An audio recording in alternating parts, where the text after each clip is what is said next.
I noticed you have braces. I have braces too. Get away from her, you...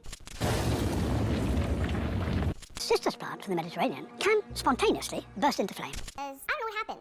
Switch went off in my brain, and all of a sudden I just got really obsessed with plants. I love them. Can a lady just not have some plants? I'm going to tell all of you at Harvard why I'm going to make an amazing lawyer.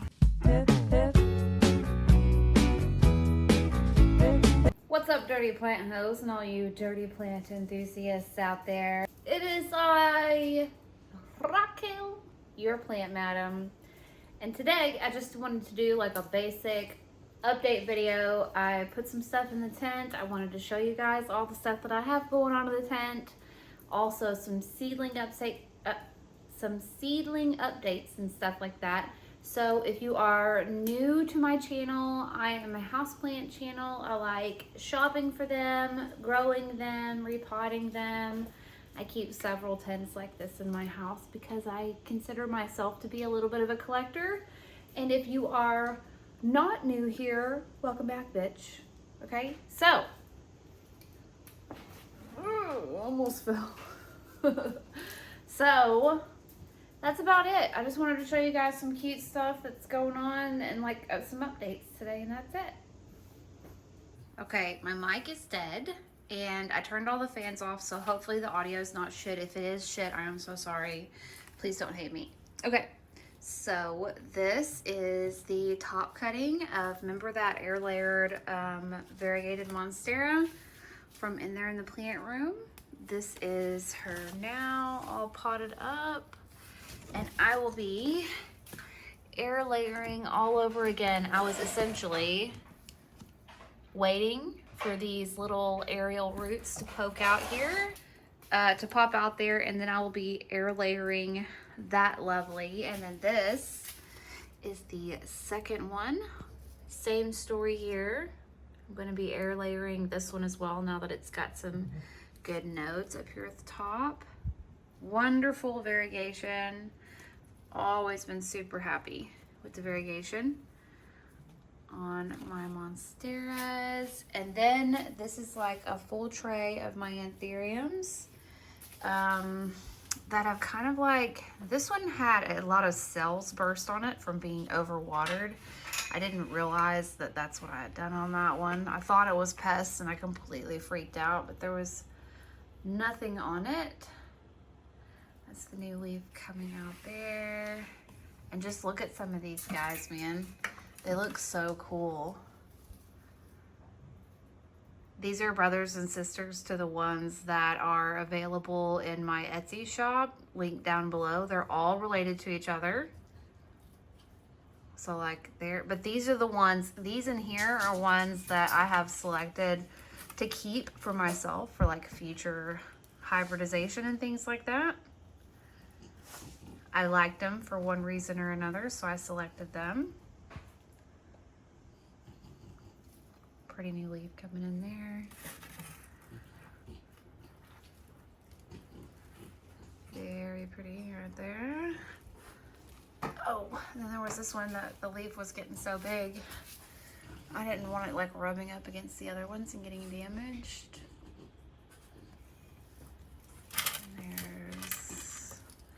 I think I liked the veination on that one.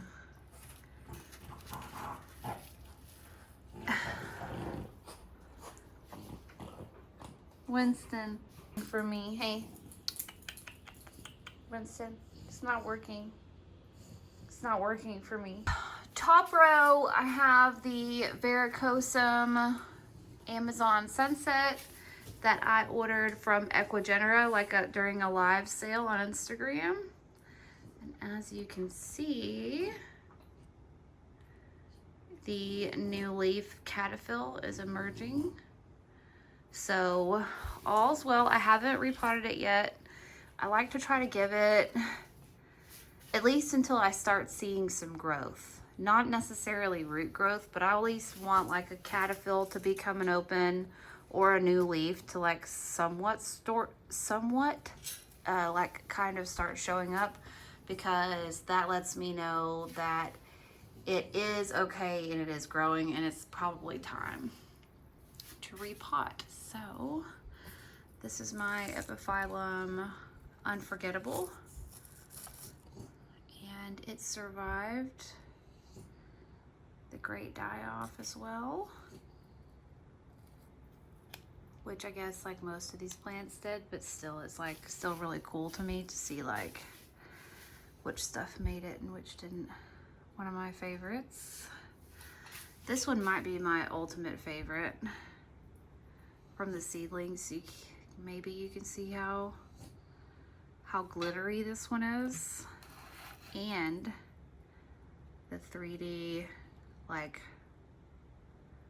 bullite, I can't remember how you say that, leaves. It's like got abs, you see what I'm saying? Not all of them are like that. Very cool. This is a Begonia Whimsy. I have one of these I'm going to be adding to the store. See some variegated string of pearls. And I can't remember what this is. I think this is an Adansonii lanceolata. Here's a new leaf on it, and it looks so cool. Like, I really need to put this on a board here in the tent to like really give it some full-on potential. And I'm almost sure that's a Adansonii lanceolata. I'll put the name on the screen there because I know I've butchered it, but that's my crassula. I love a dirty hoe pot, my favorite pot. So yeah, that's like my little farm of anthurium babies. They're all getting very big. I stopped talking because Winston was licking his paws, but look at how weird, like peachy, that leaf came in. And then that one's weird. And like, look at this one's roughly,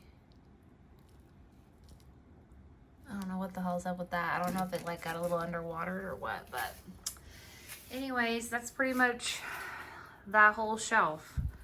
This up here is the Monstera elbow that I took a top cutting from and did a trade with that one.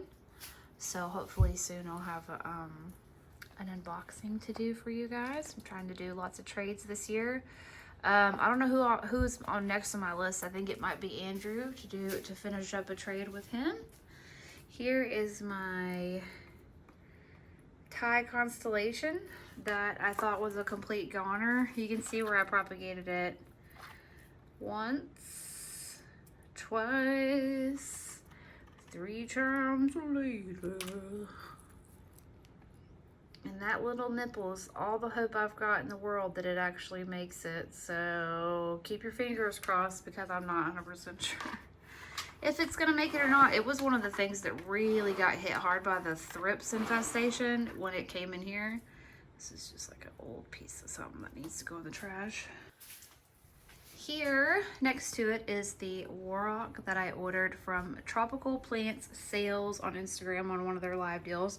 I showed you guys an update on it last time, and it's still doing well. The leaf caterpillar that it had when I first received it, it looks like it's drying up. It may, oh god, I'm trying to move it out of the way, but that's like probably a really bad idea. Oh god, set it back down.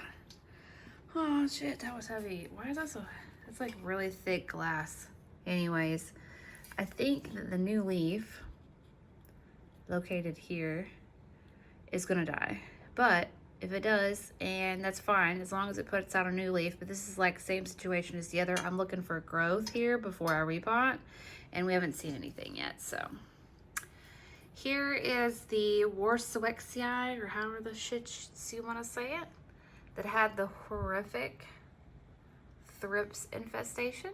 You guys saw me like take it outside, hose it down, completely up pot it, peel everything off of it. I scrubbed these, like I peeled everything you could possibly peel off of it, and still do, because that's a little, just all that is just little shitty places for insects to hide. Ooh, girl, like my pest prevention has really been on like really good lately. And I know that's because my collection is a lot smaller than what it was, but I just keep telling myself that if I don't like have the time to do it once a week, then I absolutely do not need to be adding to my collection. But so far, I've been able to do it. So here's my little Hoya carry-eye collection. Regular heart-shaped Hoya carry-eye green. And this is the Hoya carry-eye splash. People have a lot of luck with their Hoyas blooming, and I don't. And I think that's because I was such like a shitty waterer before. So I'm really hoping that now I'm watering better. I'm getting tons of new leaves. I'm getting tons of like new cool looking shoots and stuff. And I'm really praying that this time around I can get like some really cool Hoya blooms, because I really truly enjoy them when they do show up. So I've got this really amazing planter from Delirium Studio Store on Etsy, and I will also have that linked right underneath my Etsy store. So if you guys like this planter that comes with its own drainage dish, you can buy it there. He has designed skulls and things like that for movies, real live movies, you guys. So that's why it looks so real and so terrifying. Don't have anything in right now. I had a Campo, a philodendron Campos partuatum out of there, but I repotted it. So right now it's just looking menacing in my tent here. And an update, these are things that have, a couple of things that have been listed. The Burl Marks Fantasy back there, I try to put tags in the things that I've taken pictures of to list. I think I have 3 of them up, but it takes time to make the listings on Etsy, and I'm kind of new. So yeah, the Burl Marks Fantasy, the Scindapsus heteroecium, this silvery Scindapsus, and I'm pretty sure some of these are oblique, Monstera obliqua, AFF. Not really sure, but I know that it's not just like a regular Adansonii there. This is the one right here that I took pictures of. So I will have those guys up soon. And here are some more seedlings that need to be separated. And I showed you that like begonia blancii back there last time. There's some other little guys hanging out, needing to be separated. And then we have my beautiful, but very, very tasty to thrips, philodendron mayoi. You can see like the more like little juvenile leaves up here are full. But then when it gets more mature, the leaves come out like this. And this is such an underrated philodendron. If you have one, be sure and leave a comment down below and let me know how much you love yours, because I am positive that you do. Look at all the aerial reaction. So cool. The gloss is high and the gloss is real. This is also a very like affordable and attainable plant, you know? These little juvenile leaves are so freaking pretty. We have my mother silver splash and also my versicolor, and I was really proud and showed you guys last time that I was finally able to propagate them, but only by putting them in water. These varicosum, these versicolors are sitting in water.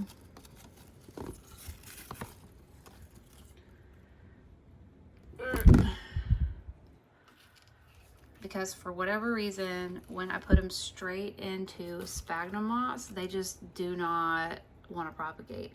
But first I put them in the water here and then let them establish like some little roots.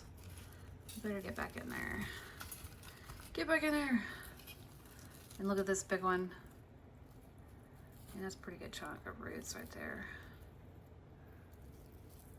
But yeah, do that first. If you have trouble with propagating some of these really sensitive begonias, make sure that you got like some roots established, and then you're good to go. And for the first like full day after I cut these, they almost completely wilted, and I thought, well, I've done screwed up again, and all I've done is chop back my begonia, and these are just gonna die like all the rest of them. But after about 24 hours, they started taking up some of the water from the cup, and then in about 3 weeks, I started seeing roots. So that's the only way that I've been able to manage.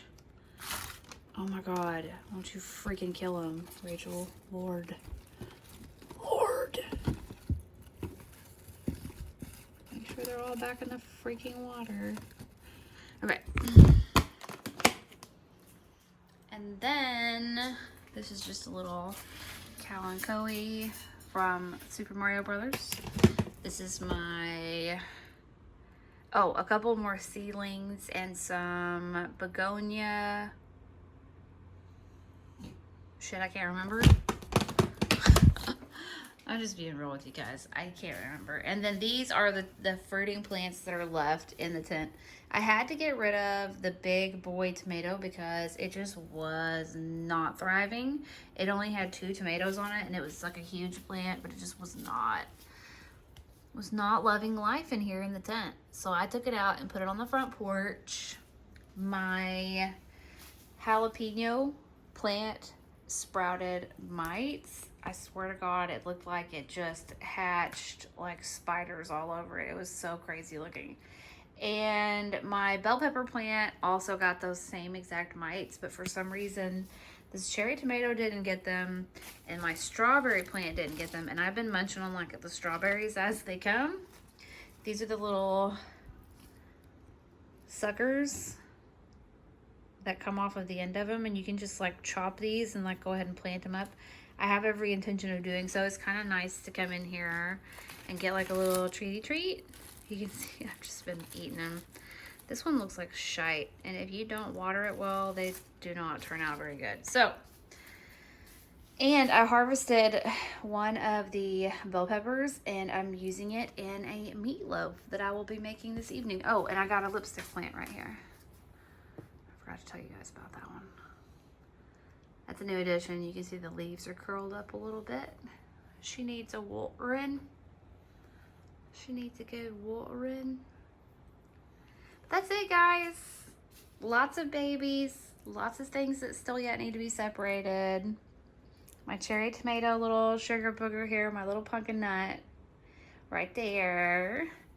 And some albo mamas. And some of my anthurium babies. I have plants all over the house, you know, but this is just all that's in the tent right now. So, I hope that you guys have a wonderful day. Peace out. Later, taters. Bye. Thank you so much for watching today's video. I really hope that you enjoyed it. Please be sure and leave a like down below, and also subscribe if you like today's content, and be sure and hit the bell. And we also have memberships on this channel if you like to support your favorite local YouTube girl. We also have, or I also have, an Etsy shop listed down below where you saw some seedlings that you liked from the anthuriums. They are available for purchase. So I hope that you guys have a wonderful day. Peace out. Later, taters. Bye.